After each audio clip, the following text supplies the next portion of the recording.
Hola, nois i noies. En aquest vídeo veurem com, d'una manera molt senzilla i en pocs clics, creareu la vostra caixa dins de la qual ficareu el vostre sabó al Tinkercad i ho imprimirem en la impressora 3D i ens servirà com a motllo per a la silicona.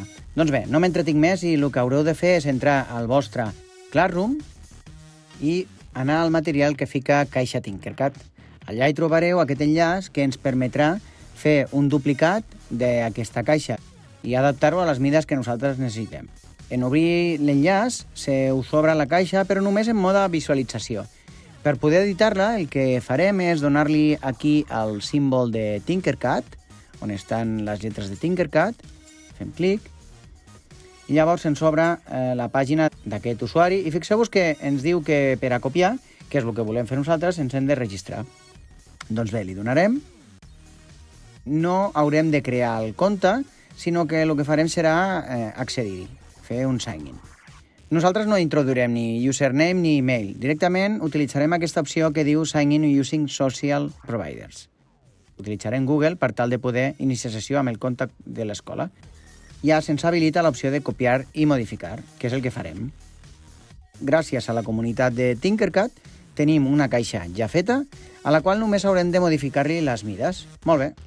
Recordeu que el vostre sabó té unes mides molt determinades, que són aquesta, que és la base 10 centímetres, aquesta altra d'aquí 6 centímetres i aquesta altura d'aquí, que ha de ser 2 centímetres.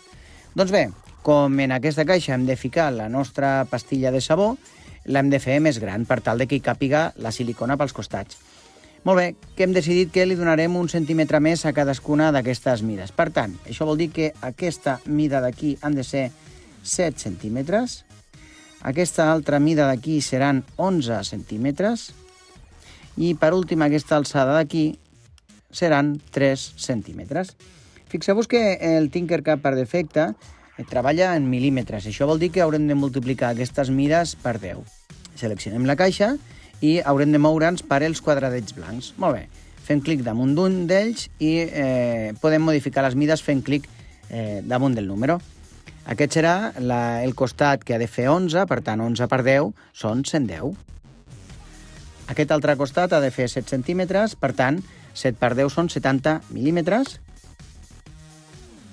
I per últim, l'altura aquesta ha de ser 3 centímetres, per tant 3 per 10 són 30. I fixeu-vos que d'aquesta manera tan ràpida i senzilla hem aprofitat un disseny ja fet i hem fet la nostra caixa.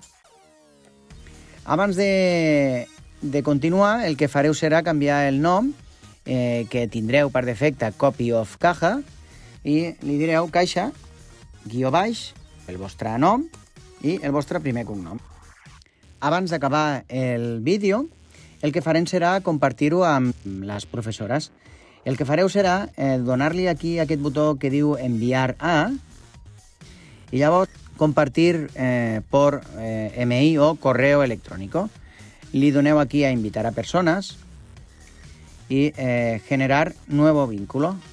Quan li doneu a copiar vínculo, ja podeu anar a la tasca del Classroom i enganxar-hi allà el vincle per tal de que els dos professors tinguéssim accés al vostre disseny.